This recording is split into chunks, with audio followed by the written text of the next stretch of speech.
Baik, selamat pagi Bapak Ibu, salam dan bahagia buat kita semua sebagai makhluk ciptaan Tuhan, makhluk yang religius. Sebatasnya kita mengucapkan puji dan syukur kepada Tuhan yang Maha Kuasa atas berkat rahmat serta perlindungannya.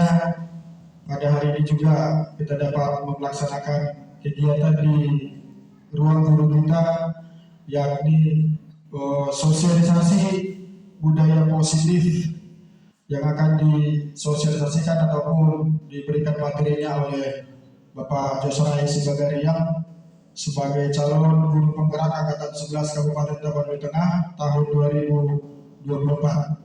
Jadi sebelum kita mulai, alangkah baiknya kegiatan kita ini diawali dengan berdoa.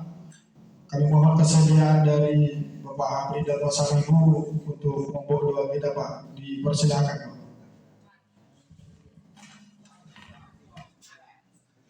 Baik, Bapak dan Ibu, mari kita berdoa untuk mengambil hikmah daripada acara ini.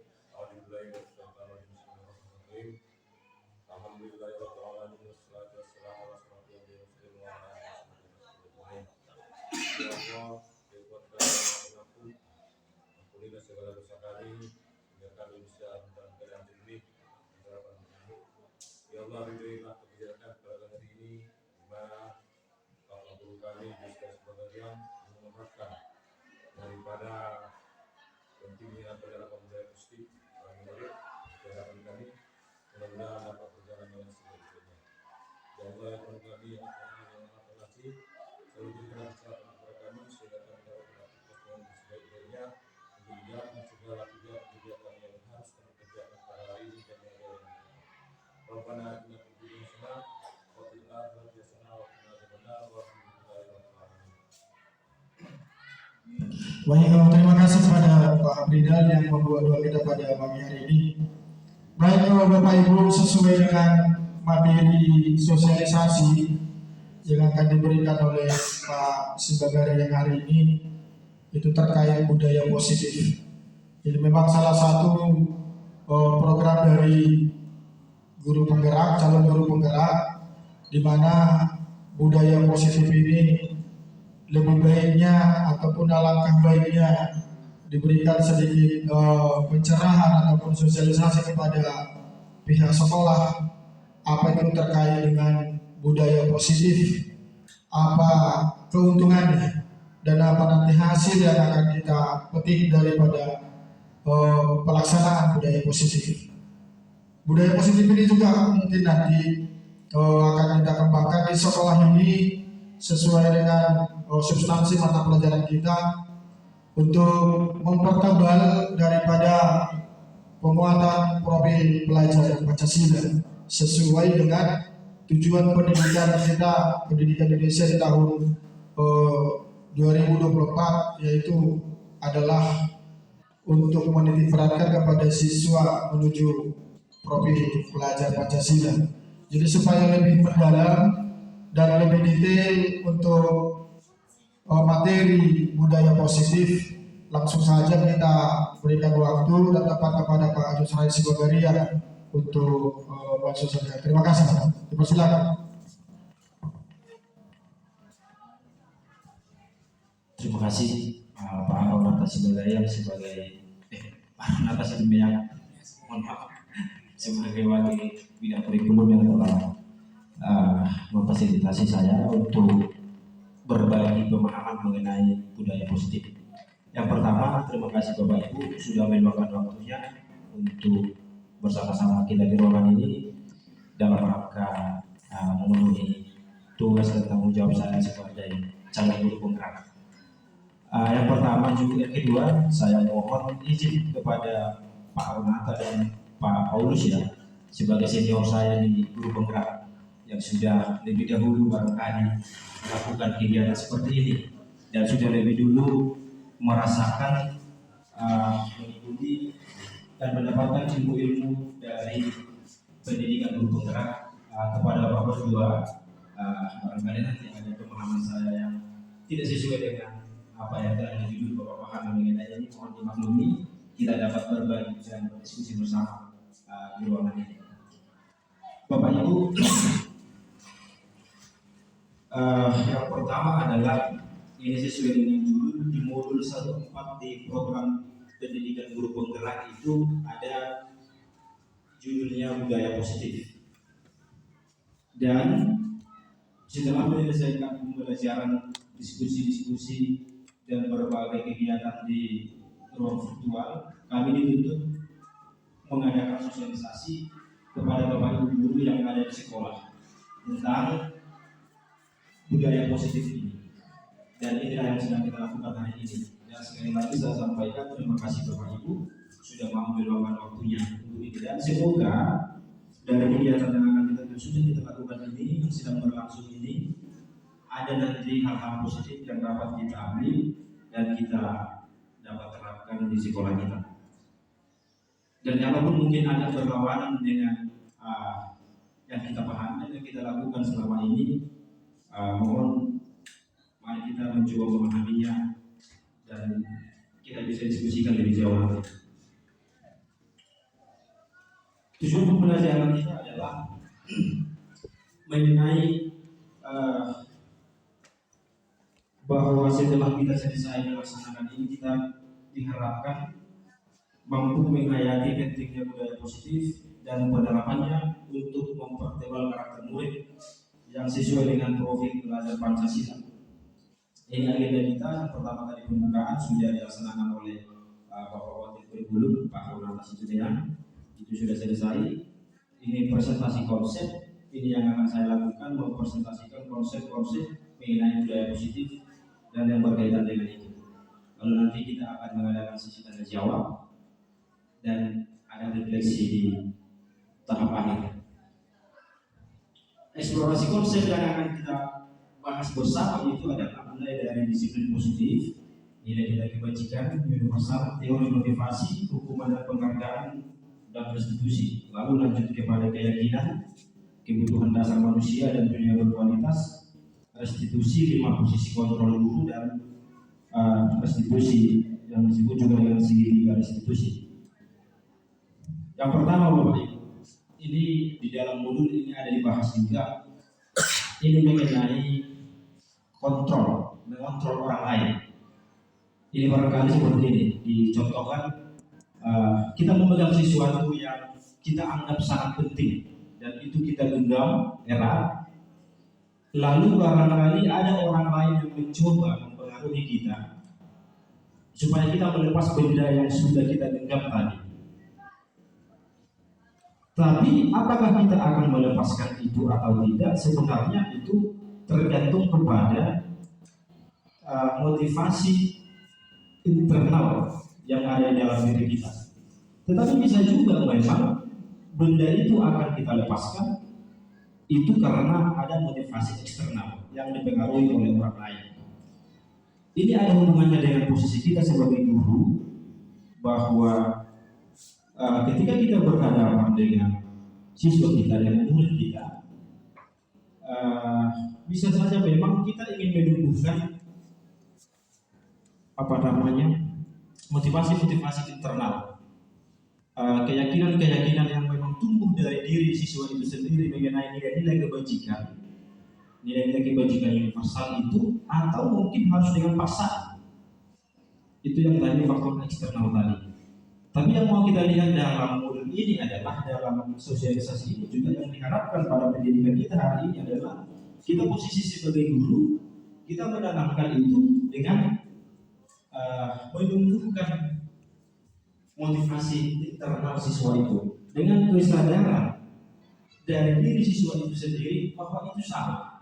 Dia sudah menyadari bahwa ada nilai-nilai kebajikan yang harus dituju, dan itulah tugas kita sebagai guru, menumbuhkan motivasi internal tadi yang memang tumbuh dari dalam diri itu sendiri, dan itulah yang mau kita lihat, membudayakan budaya-budaya positif itu, tetapi bukan karena siswa itu takut hukuman, bukan karena siswa itu ingin dipuji atau lain-lain, tetapi karena memang ada faktor dia sudah sampai kepada level pemahaman atau level kesadaran tertingginya bahwa kalau saya melakukan ini supaya saya seperti ini, dan itu yang berusaha ingin ditumbuhkan oleh pendidikan kita hari ini sesuai dengan apa yang telah disosialisasikan atau diprogramkan dan dipelajari bersama-sama oleh para calon-calon guru penggerak.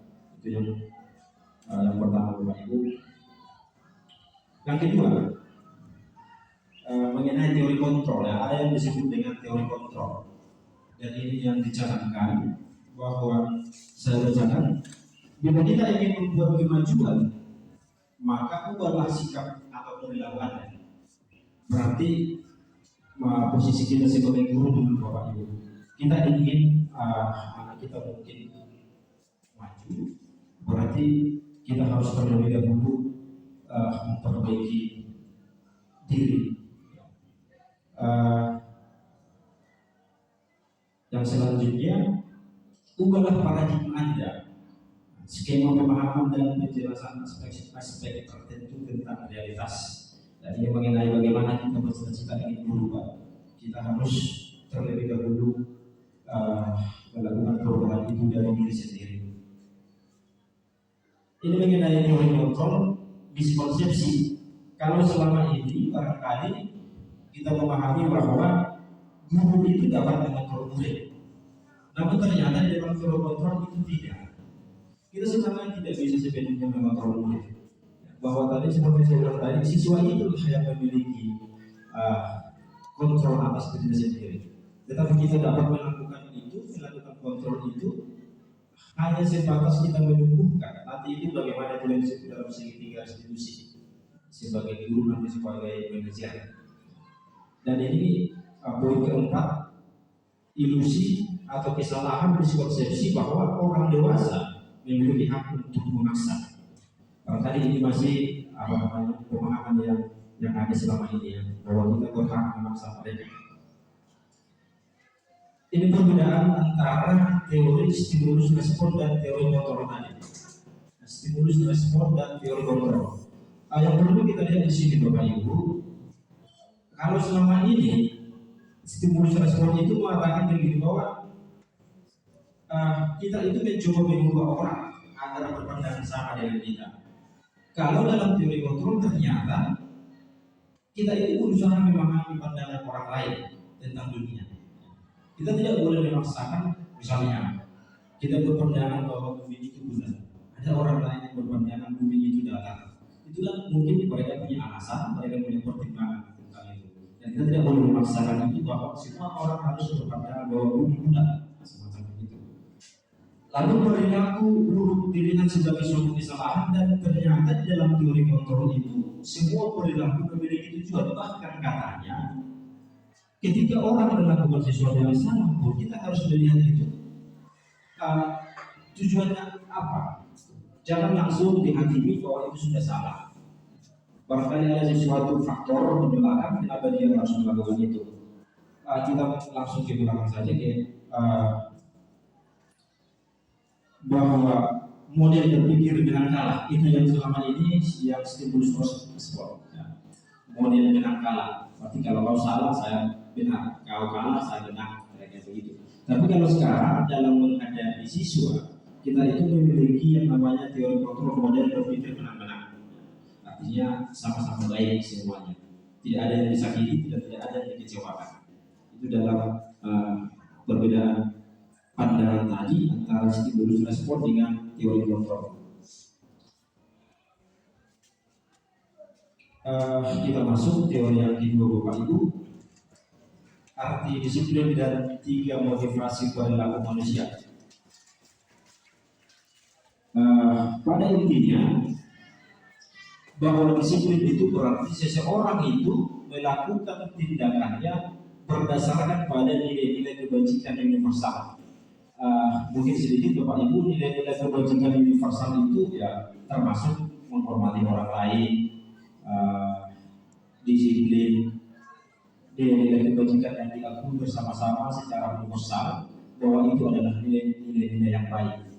Orang-orang yang melakukan tindakan itu berdasarkan pada nilai-nilai kebajikan itulah yang dikenal dengan disiplin, dan itulah yang akan kita temukan bersama-sama kepada murid kita di sekolah ini.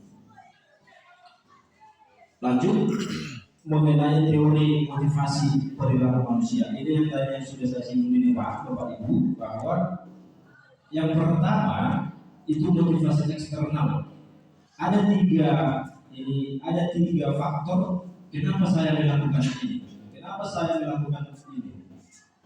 Yang pertama, kenapa saya mau melakukan ini? Karena saya ingin menghindari hukuman atau ketidaknyamanan. Misalnya, murid datang ke sekolah tidak terlambat supaya tidak dihukum. Yang kedua, supaya mendapat imbalan atau hadiah atau pujian. Kalau mungkin kita contohkan untuk kita Bapak Ibu, kenapa kita datang ke sekolah misalnya tepat waktu supaya tidak dimarahi kepala sekolah. Faktor yang kedua ini supaya kita dipuji oleh kepala sekolah atau mungkin supaya dipuji oleh teman-teman sejawat. Ini yang disebut faktor eksternal, karena memang karena takut hukuman atau karena ingin mendapat pujian. Tetapi yang ingin kita tumbuhkan itu Bapak Ibu adalah motivasi internal, yang kesadaran bahwa memang itu salah. Kalau saya lakukan itu, saya akan begini. Itu benar. Kenapa? Kalau saya lakukan yang benar ini, maka saya akan begini. Bukan karena saya ingin dihukum, takut dihukum, atau karena saya ingin dapat pujian. Dan ini kaitannya dengan murid kita. Kita sebagai guru, kita ingin menumbuhkan ini kepada budaya-budaya ini kepada anak kita, kepada murid kita, supaya misalnya murid itu kenapa mereka datang ke sekolah? Itu bukan karena supaya tidak dimarahi orang tua, tapi juga karena memang tahu kalau saya sekolah, berarti saya akan begini. Kalau saya bersekolah, maka saya mungkin akan mendapatkan pengalaman yang lebih banyak, tanpa mereka takut ada hukuman atau hal-hal eksternal yang lain yang di luar dirinya. Tetapi memang tumbuh dari dalam hatinya, keluar dari dalam hatinya sendiri, dan itu menjadi perilakunya, dan itu menjadi budaya yang positif. Ini kaitannya tadi dengan yang pertama yang saya sampaikan, itu saya contohkan kita memegang benda itu. Apakah benda itu mau kita lepaskan itu karena memang keinginan kita, karena kita sadar bahwa misalnya tidak semua yang kita genggam itu menjadi milik kita misalnya, maka kita lepaskan akhirnya. Atau apa karena mungkin kami dikasih uang, karena mungkin dikasih hadiah, atau mungkin diancam. Itu yang faktor eksternal. Ini ada kasih contoh Bapak Ibu tentang keyakinan kelas. Kita masuk ke topik selanjutnya yaitu mengenai keyakinan kelas. Barangkali ada Bapak Ibu yang sudah melakukan itu, sudah mencoba di kelas membuat keyakinan. Pertanyaannya, mengapa harus keyakinan kelas? Mengapa tidak peraturan kelas? Yang pertama, menurut apa yang telah saya pahami dan barangkali sudah kita pahami bersama, bahwa kalau peraturan itu katanya adalah yang memang aturan yang datangnya dari satu pihak, dari sekolah. Itu sudah dibuat sekolah, tidak boleh. Tetapi kalau sudah berpindah menjadi keyakinan kelas, itu adalah yang diyakini bersama, ditentukan bersama-sama oleh guru dengan murid-muridnya. Apa yang kira-kira yang dapat dicapai bersama, dilakukan bersama, dan nilai-nilai kebajikan yang dapat dilakukan secara bersama-sama. Itulah yang menjadi keyakinan kelas. Barangkali Bapak Ibu wali kelas sudah melakukan itu, dan Bapak Ibu guru mapel juga dapat melakukan itu untuk saat kegiatan mata pelajarannya atau pembelajarannya.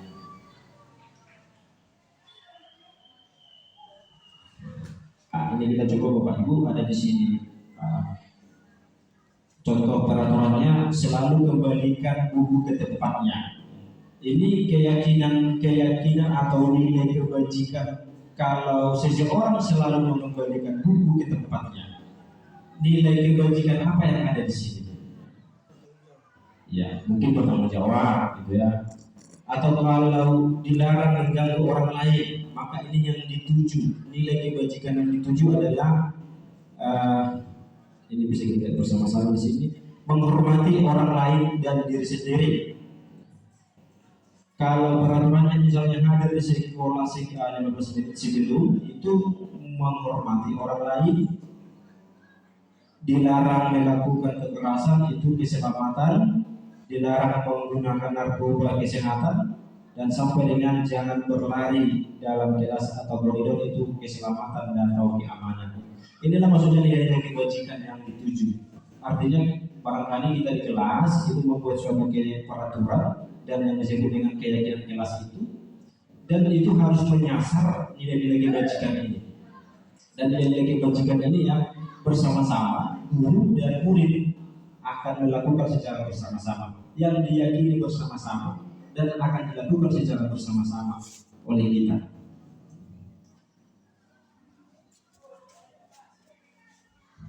Selanjutnya tahapan pembentukan. Jadi barangkali sebagaimana yang sudah saya katakan tadi, Bapak Ibu sudah ada yang melakukan ini. Yang pertama itu mempersilakan murid-murid di kelas untuk bercurah pendapat tentang peraturan yang perlu disepakati di kelas, baru mencatat semua masukan-masukan, misalnya dicatat di papan tulis atau menggunakan kertas manila. Susunlah keyakinan kelas sesuai tahapan pembentukan keyakinan kelas, dan gantilah kalimat-kalimat dalam bentuk negatif menjadi positif. Ini menurut apa yang telah disampaikan oleh dalam program guru bergerak, bahwa misalnya janganlah menggunakan kata jangan, misalnya jangan terlambat, tapi misalnya datang tepat waktu, itu menjadi bahasa yang lebih positif. Itu yang dapat kita lakukan Bapak Ibu. Sampai nanti itu kita berhasil misalnya menyepakati beberapa keyakinan kelas, dan itu yang menjadi dasar kita supaya nanti siswa itu memiliki motivasi internal, bukan lagi motivasi eksternal. Motivasi eksternal tadi karena takut dulu atau karena ingin dipuji oleh kelasnya misalnya. Tetapi karena memang mereka tahu kalau saya datang ke sekolah tepat waktu, berarti saya adalah orang yang bisa membiasakan diri disiplin. Berarti saya adalah orang yang menghargai orang lain. Kalau saya mengerjakan tugas, misalnya berarti saya adalah orang yang bertanggung jawab. Itu yang ingin kita tuju di dalam membuat keyakinan kelas yang dimaksudkan tadi. Bagaimana jika ada pelanggaran di dalam menjalankan keyakinan kelas? Apakah kita melakukan hukuman, sanksi, atau konsekuensi, atau restitusi? Nanti Bapak Ibu yang terakhir yang mau kita tuju itu adalah restitusi. Selama ini mungkin kita berada pada hukuman atau sanksi atau konsekuensi daripada pelanggaran yang telah dilakukan oleh murid-murid kita. Atau Bapak Ibu mungkin sejauh ini ada yang mau kita diskusikan dulu. Oke, kita lanjut. Kita melihat dulu perbedaan antara hukuman, sanksi, atau restitusi. Hukuman itu sesuatu yang menyakitkan harus terjadi. Nah, ini sudah kita lakukan dan kita sudah pahami. Kalau kita menghukum orang berarti sesuatu yang menyakitkan harus terjadi. Di dalam penerapan disiplin, menurut modul ini yang dapat kita lakukan itu adalah sanksi. Dan yang paling baik itu restitusi. Kalau kita masih di level hukum, itu sebenarnya yang kita lakukan bukan disiplin berdasarkan apa yang ada di sini. Tapi kita itu justru membuat seseorang tersakiti, tidak nyaman, korban mendapatkan ketidakadilan, murid atau anak akan tersakiti, perilaku pasif agresif, dan peraturannya adalah kamu harus, kalau hukuman kamu harus begitu. Sanksinya kalau kita di level konsekuensi itu memang sesuatu harus terjadi, harus terjadi. Kalau kamu melanggar maka kamu akan begini. Tidak nyaman untuk murid atau anak untuk jangka waktu ini hanya jangka waktu pendek. Korban bisa terabaikan, murid atau anak dibuat tidak nyaman. Penyuapan hanya bertahan dalam jangka waktu yang pendek. Di sini biasanya bahasanya apa peraturannya? mampukah kamu melakukannya? Ada peraturan, kalau dilanggar ada konsekuensi. Kalau restitusi yang diharapkan kita lakukan itu adalah bahwa restitusi itu pilihan, bukan paksaan. Nah, seperti tadi, apakah dia ingin melepaskan tanggungannya atau tidak, itu pilihan. Apakah siswa ini ingin mengikuti kita atau tidak, itu pilihan. Yang pasti kita memberi dia pandangan yang nanti kita akan bahas mengenai segitiga restitusi.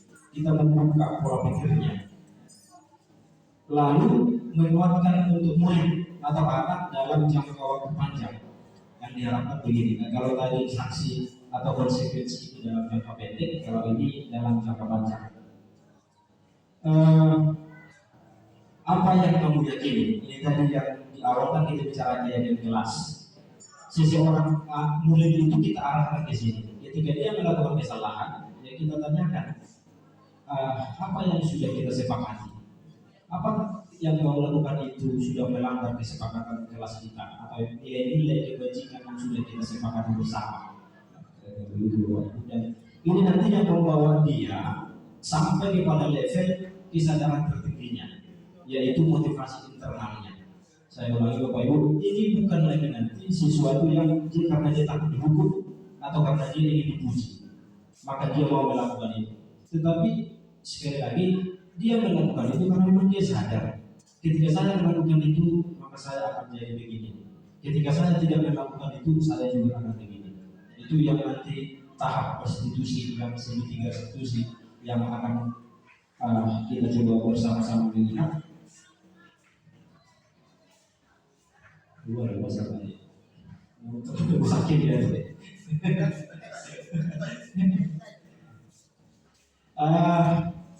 Ini tadi masih diajukan tadi, hukuman, sanksi dan restitusi. Kalau hukuman itu masih negatif, Kalau tadi konsekuensi itu posisi netral, dan kalau restitusi tadi itu sudah mengarah kepada pergerakan yang positif. Hukuman itu, misalnya awas kamu kalau dilakukan lagi ya nanti awas kamu.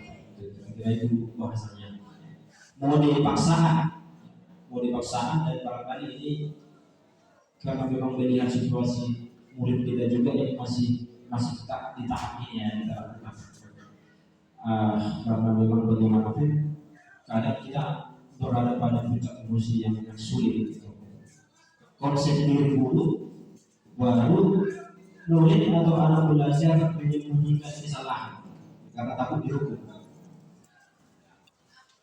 Meyakinkan guru menjalani konsekuensi dengan menyalahkan, mengkritik, menyindir dan merendahkan. Itu kalau yang hukuman tadi. Kalau kita masih menjalankan hukuman yang masih bahasa hukuman itu masih negatif. Kalau tadi itu konsekuensi, yaitu berada pada posisi netral.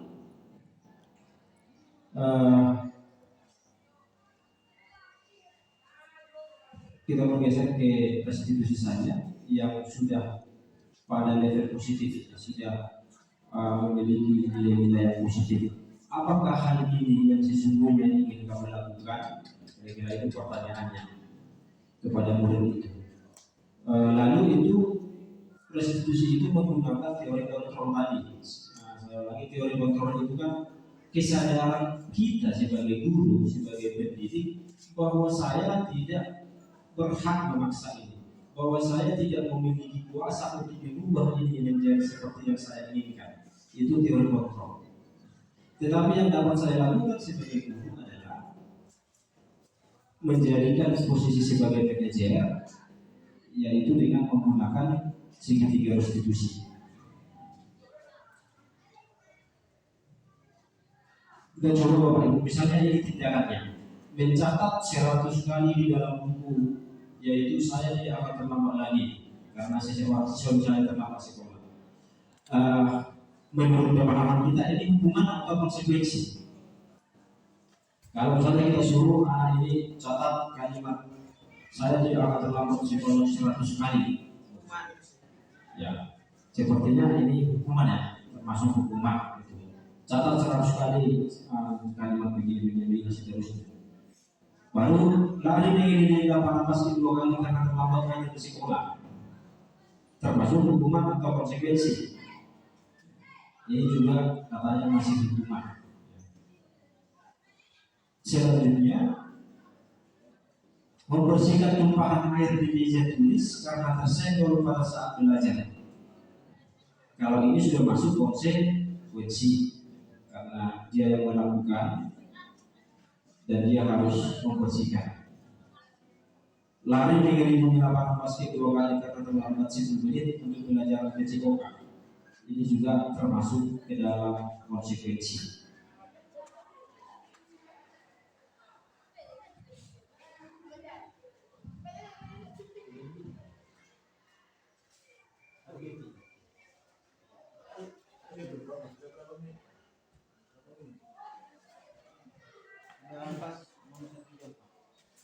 Baru 30.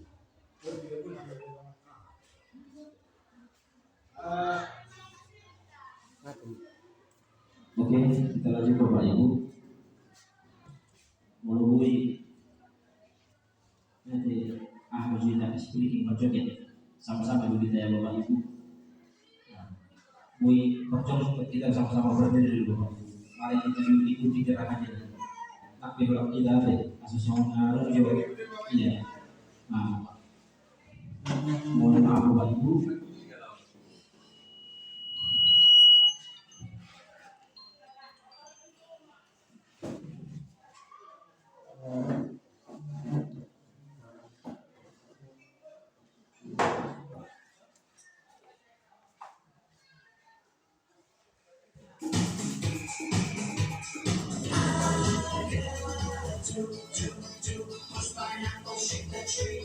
Oke, Bapak Ibu, mari kita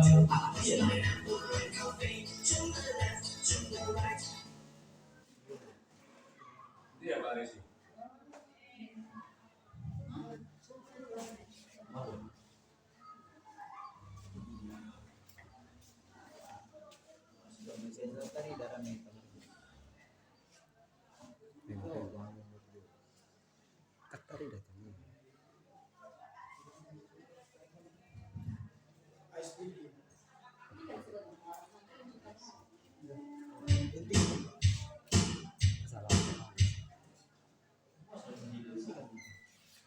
Ano terangan no.